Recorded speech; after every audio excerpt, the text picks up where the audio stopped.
একজন মুসলিমের কাছে তার ঈমানটা সবচেয়ে বেশি মূল্যবান ও গুরুত্বপূর্ণ বিষয়। পৃথিবীতে যত সম্পদ আছে প্রত্যেকটা সম্পদ এবং মূল্যবান জিনিসের চেয়ে একজন মুসলিম তার ঈমানটাকে বেশি গুরুত্ব দিবে। এই ঈমানটা যদি কারো কাছ থেকে চলে যায়, কোনো মুসলিম সে নিজেকে মুসলিম দাবি করছে কিন্তু ঈমানটা ভেঙে গেছে, ঈমানটা তার ভিতরে নেই, এমন কিছু কথা, এমন কিছু কাজ এবং এমন কিছু বিশ্বাস আছে যে কথা, কাজ, বিশ্বাসগুলো আপনি অন্তরে ধারণ করলে, মুখে বললে, কাজটা করলে আপনার ঈমানটা ভেঙে যায়, এমন কিছু বিষয় আছে। প্রত্যেকটা মুসলিমের উচিত হবে এই বিষয়গুলো জেনে তার ঈমানটাকে হেফাজত করা। যেমনি ভাবে আপনার বাড়িতে যদি একটা মূল্যবান জিনিস থাকে, সোনা বা কোনো রূপার অর্নামেন্ট থাকে, তাহলে আপনি সেটা কখনোই উঠানে রেখে যান না, সেটা আপনি সবচেয়ে মূল্যবান জায়গায় রাখেন, যেখানে সবচেয়ে বেশি সিকিউর। তেমনিভাবে আপনার এই ঈমানটা হচ্ছে সবচেয়ে মূল্যবান আপনার কাছে, কারণ এই ঈমানের কারণেই আপনি আল্লাহ সুবহানাহু ওয়া তাআলার ক্ষমা পাবেন।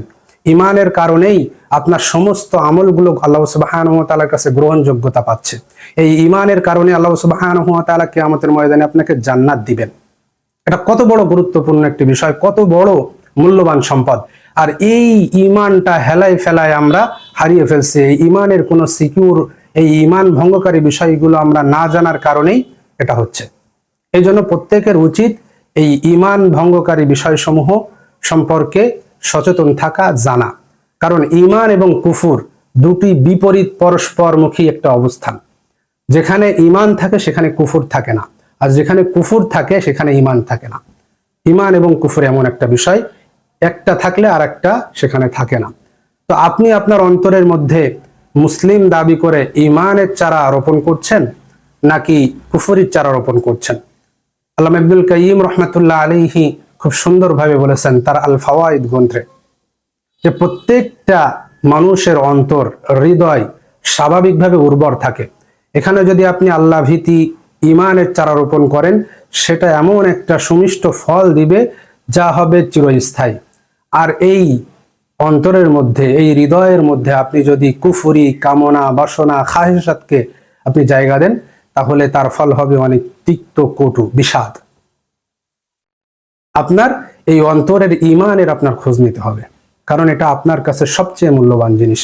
আল্লাহ সুবহানাহু ওয়া তাআলা কুরআনুল কারীমের সূরাতুন নাহলের 36 নম্বর আয়াতে বলছেন যে প্রত্যেকটা নবী রাসূলকে আল্লাহ সুবহানাহু ওয়া তাআলা এই ঈমান এবং কুফর, তাগুত এবং ঈমান, এই দুইটা পরস্পর বিষয়, একটাকে গ্রহণ আর একটাকে বর্জন করার জন্য পাঠিয়েছে। আল্লাহ সুবহানাহু ওয়া তাআলা বলছেন, ওয়ালাকাদ বাআসনা ফি কুল্লি উম্মাতির রাসূলান আন ইবুদুল্লাহা ওয়াজতানিবুত তাগুত। আল্লাহ সুবহানাহু ওয়া তাআলা প্রত্যেকটা যুগে যুগে নবী রাসূল পাঠিয়েছে, তারা এই কথা বলেছিল যে তোমরা আল্লাহর ইবাদত করো, ওয়াজতানিবুত তাগুত, এবং তাগুত থেকে তোমরা বিরত থাকো। তার মানে তোমরা ঈমানটা গ্রহণ করো এবং ঈমান ভঙ্গকারী যে বিষয়গুলো আছে, তাগুত, কুফর, এই সমস্ত শিরিক যত বিষয় আছে, সমস্ত বিষয়গুলো থেকে তোমরা বিরত থাকো। তাহলে তোমাদের ঈমানটা সুরক্ষিত থাকবে, সিকিউর থাকবে, এবং এই ঈমানের কারণেই তোমাদের আমলের মূল্য হয়। আমরা অনেক সময় আমলের ব্যাপারে খুব সচেতন, যে এই আমলটা করতে হবে, এত সব, এই আমলটা এই সময় পড়লে, এই দোয়াটা এই সময় পড়লে সব ভালো, এগুলো করবেন। কিন্তু আপনার অ্যাকাউন্টটা ঠিক আছে কিনা এটা আপনি জেনে নেন। মনে করেন যে আপনি একটা ব্যাংকে কিছু টাকা রেখে আসেন, ম্যানেজারের সাথে আপনার ভালো সম্পর্ক আছে, কিন্তু আপনার ওই ব্যাংকে কোনো অ্যাকাউন্ট নেই, টাকা রেখে আসেন। যখন বিপদে পড়বেন ওই টাকাটা আপনি তুলতে পারবেন? কারণ আপনার তো কোনো অ্যাকাউন্ট নেই। ম্যানেজার সাহেবকে যখন যে বলবেন যে আমাকে টাকা রেখে যেতাম আপনার এখানে, আমরা তো বিপদে পড়েছি, টাকা দেন, তখন ম্যানেজার বলবে আপনার তো কোনো অ্যাকাউন্টে টাকা রাখা হয়নি, আমরা তো ভেবেছিলাম আপনি আমাদের চা পানি খেতে দিয়েছিলেন। তেমনি ভাবে আপনার ঈমানটা নেই, ঈমান ভঙ্গকারী বিষয় আপনার দ্বারা হয়ে গেছে, তারপরে আপনি নামাজ পড়ছেন, রোজা রাখছেন, হজ করছেন, যাকাত দিচ্ছেন, সবকিছু করছেন। কিয়ামতের ময়দানে আল্লাহ সুবহানাহু ওয়া তাআলার কাছে যে বলবেন, হে আল্লাহ, আমি তো সব আমল করেছি, কই আমল? আল্লাহ সুবহানাহু ওয়া তাআলা বলবে, তোমার তো ঈমানই ভেঙে গিয়েছিল, তুমি তো ঈমান ভঙ্গকারী বিষয় তোমার দ্বারা সংগঠিত হয়ে গিয়েছিল, তুমি তো কুফরির মধ্যে লিপ্ত ছিলে, তুমি তো মুরতাদ হয়ে গিয়েছিলে, তুমি তো শিরিক করে ফেলেছিলে, তুমি এমন কিছু কথা, বিশ্বাস এবং কাজ, যে কাজগুলো করলে ঈমানটা ভেঙে যায়, সেই বিষয়গুলো তোমার দ্বারা সংগঠিত হয়ে গিয়েছিল। আজকে তোমার অ্যাকাউন্ট নেই, তোমার আমল তো থাকবে না। এই জন্য আমরা মূল ঈমানের ব্যাপারে ফোকাস খুব কম করি, আমলের ব্যাপারে বেশি আমরা প্রায়োরিটি দিই। এই জন্য দ্বীনি বুঝের বিচ্যুতি, এটা খুবই গুরুত্বপূর্ণ একটা বিষয়, যে আপনার মূল লা ইলাহা ইল্লাল্লাহ এটা ঠিক আছে কিনা এটা আপনি দেখেন। লা ইলাহা ইল্লাল্লাহ ভঙ্গকারী বিষয় আপনার দ্বারা সংগঠিত হচ্ছে কিনা এটা আপনি দেখেন। যদি আপনি এই বিষয়ে ঠিক থাকেন তাহলে আপনার ঈমানটা ঠিক থাকলে অল্প আমলই নাজাতের জন্য যথেষ্ট হবে। কিন্তু আপনার ঈমান ঠিক নেই, আপনার ভুরি ভুরি গাদা গাদা আমল, এটা কখনোই আপনার জন্য কোনো উপকারে আসতে পারবে না।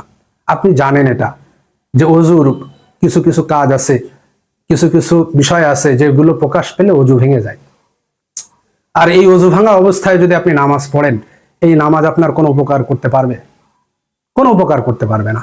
তাহলে আপনি জানছেন যে ঈমান এই অজু ভঙ্গের কিছু কারণ আছে যেগুলো সংগঠিত হয়ে গেলে অজুটা ভেঙে যায়, তখন আবার পবিত্র হতে হয়, তারপর আবার অজু করে নামাজ পড়লে নামাজটা কবুল হয়, নচেত হয় না। তেমনি ভাবে আপনি নামাজ ভঙ্গকারী বিষয় জানেন যে কিছু কাজগুলো নামাজের মধ্যে আমি যদি সংগঠিত করি তাহলে আমার নামাজটা ভেঙে যাবে। তেমনি ভাবে আপনি ঈমান ভঙ্গকারী বিষয় সম্পর্কে অতটা সচেতন না যতটা আপনি এই নামাজ এবং এই অজু ভঙ্গের বিষয়টা আপনি জানেন। আপনি রোজা ভঙ্গের বিষয়টা জানেন, কিন্তু আপনি আপনার ঈমান, যে ঈমানের কারণে আপনার নামাজ কবুল হবে, রোজা কবুল হবে, অজু কবুল হবে, সেই ঈমানটা সম্পর্কে আপনি জানলেন না। ভাই আমার, আপনাকে আমি বলবো আপনার ঈমানের আপনি একটু খবর নেন। আপনি যখনই লা ইলাহা ইল্লাল্লাহ পড়বেন, এই লা ইলাহা ইল্লাল্লাহর ভঙ্গকারী বিষয়সমূহ আপনাকে জানতে হবে। কারণ এই লা ইলাহা ইল্লাল্লাহর ভঙ্গকারী বিষয়সমূহ সংগঠিত হয়ে গেলেই আপনার ঈমানটা চলে যাবে। তারপর আপনি যত আমল করেন না কেন কোনো কাজে আসবে না, কোনো কাজে আসবে না। এটা খুবই গুরুত্বপূর্ণ একটা বিষয়। আমরা ইনশাআল্লাহ সামনের পর্বগুলোতে এই ঈমান ভঙ্গকারী বিষয়, বিশেষ করে মুহাদ্দিসিনে কেরামরা যে 10টি বিষয় নিয়ে আলোচনা করেছেন তাদের গ্রন্থে, এই বিষয়গুলো নিয়ে আমরা আলোচনা করব।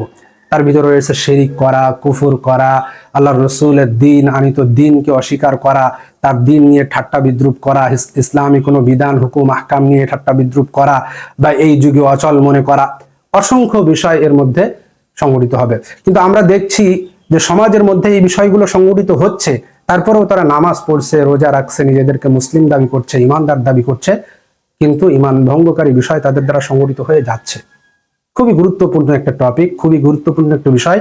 আপনাকে আমি বলবো যে আপনি অবশ্যই অবশ্যই ঈমান ভঙ্গকারী বিষয়সমূহ সম্পর্কে জ্ঞান অর্জন করতেই হবে। এটা ফরজে ইলমের অন্তর্ভুক্ত। যে বিষয়টা আপনি না জানলে আপনার ঈমানটা সুরক্ষিত থাকছে না, সেই বিষয়টা আপনার ফরজে ইলমের অন্তর্ভুক্ত। আপনি সূরাতুল বাকারার 8 নম্বর আয়াতটা একটু দেখেন। আল্লাহ সুবহানাহু ওয়া তাআলা বলেছেন, ওয়া মিনান নাসি মান ইয়াকুলু আমান্না বিল্লাহি ওয়া বিল ইয়াউমিল আখিরি ওয়া মা হুম বিমুমিনিন। যে মানুষদের মধ্যে কিছু মানুষ আছে এমন যারা বলে আমরা ঈমান এনেছি আল্লাহর প্রতি, ঈমান এনেছি পরকালের প্রতি। আল্লাহ বলছে ওয়া মা হুম বিমুমিনিন, কিন্তু তারা ঈমানদার নয়। সূরাতুল ইউসুফের মধ্যে আল্লাহ সুবহানাহু ওয়া তাআলা বলেছেন, ওয়া মা ইউমিনু আকসারুহুম বিল্লাহি ইল্লা হুম মুশরিকুন। মানুষদের মধ্যে কিছু মানুষ আছে যারা ঈমান থাকা অবস্থায় মুশরিক। তো আপনি ঈমানের দাবি করছেন কিন্তু আপনি মুশরিক হয়ে আছেন, বসে আছেন কিনা? আপনি ঈমানের দাবি করছেন, আপনি কুফরি কোনো কথাবার্তা আপনার দ্বারা সংগঠিত হয়ে যাচ্ছে কিনা? কুফরি কোনো বিশ্বাস আপনি লালন করছেন কিনা? তাগুতি কোনো বিশ্বাস আপনি লালন করছেন কিনা? এই বিষয়টা খোঁজ খবর আপনি একটু নেন। তা না হলে এই ঈমানের খোঁজ খবর না নিয়ে, ঈমান সম্পর্কে সচেতন না হয়ে, মহামূল্যবান এই ঈমানটা যদি আপনি সুন্দরভাবে সংরক্ষণ করতে না পারেন, তাহলে আপনি যত আমলি করেন না কেন, যত পুণ্যের কাজ করেন না কেন, যত আল্লাহর কাছে দোয়া করেন না কেন, আল্লাহ সুবহানাহু ওয়া তাআলা আপনার কোনো কথাই কবুল করবেন না। কারণ আপনার তো অ্যাকাউন্ট নেই। এই জন্য অ্যাকাউন্টটা আগে ঠিক করেন, এই ঈমানটা ঠিক করেন, অল্প আমল করেন, নাজাত পাবেন। কিন্তু ঈমান ঠিক নেই, বেশি আমল, কোনো পুণ্য নেই, কোনো লাভই নেই, কোনো লাভই আপনি পাবেন না। এই জন্য ভাইয়েরা আমার, আপনাদেরকে আমি সচেতনতার সহিত বলতে চাই যে এই ঈমান ভঙ্গকারী বিষয়গুলো আপনি একটু গুরুত্ব দেন। এই ঈমানটা 3 ভাবে ভঙ্গ হতে পারে।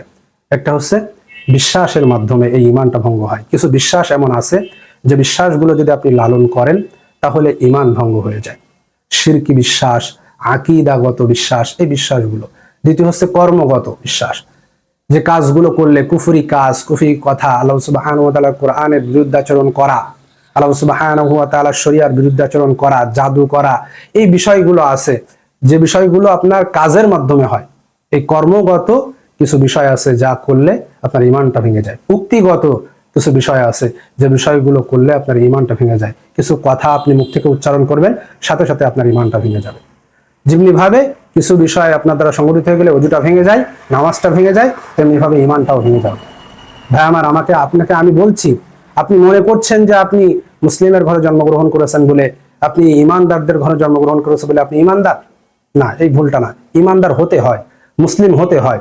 আপনি ডাক্তারের ঘরে জন্মগ্রহণ করলে কি ডাক্তার হতে পারবেন? কখনোই না। ইঞ্জিনিয়ারের ঘরে জন্মগ্রহণ করলে কি আপনি ইঞ্জিনিয়ার হতে পারবেন? আপনি কি ইঞ্জিনিয়ার নিজেকে দাবি করতে পারবেন? কখনোই না। তাহলে এই বিষয়টা আপনি দুনিয়ার ক্ষেত্রে বুঝছেন, কিন্তু ইমানের ক্ষেত্রে মহামূল্যবান একটা সম্পদ, যে ইমানের কারণে আল্লাহ আপনাকে জান্নাত দিবে, যে ইমানের কারণে আল্লাহ আপনাকে ক্ষমা করে দিবে, যে ইমানটা মিজানের দাঁড়িপাল্লায় আপনার সমস্ত গুনাহ থেকে বেশি ভারী হবে, সেই ইমানটার ব্যাপারে আপনি একটু সচেতন হবেন না? সেই ইমানটার ব্যাপারে আপনি একটু ভাববেন না? সেই ইমানটাকে এতই ফেলা করে আপনি মনে করবেন যে ইমানটা ভাঙবে না, আমি যাই করি না কেন কারণ আমি মুসলিমের ঘরে জন্মগ্রহণ করেছি? না ভাই, আপনার ভুল ধারণার বিরুদ্ধে আছে। এই ইমানটা ভেঙে যেতে পারে যে কোনো সময়, কথা, কাজ এবং মুক্তির মাধ্যমে। কোন কথা, কোন কাজ, কোন বিশ্বাসের মাধ্যমে ইমানটা ভেঙে যায়, এই বিষয়ে দায়িত্ব, এই বিষয়ে জানার দায়িত্ব আপনার নিজের। তো আমরা ইনশাআল্লাহ আগামী পর্বগুলোতে এই ইমান ভঙ্গের যে 10টি কারণ আছে, মুহাদ্দিসিন কিরামরা বলেছেন, এই 10টি কারণ আমরা বিস্তারিতভাবে আলোচনা করার চেষ্টা করব। আশা করি আপনারা আমাদের সাথে থাকবেন ইনশাআল্লাহ।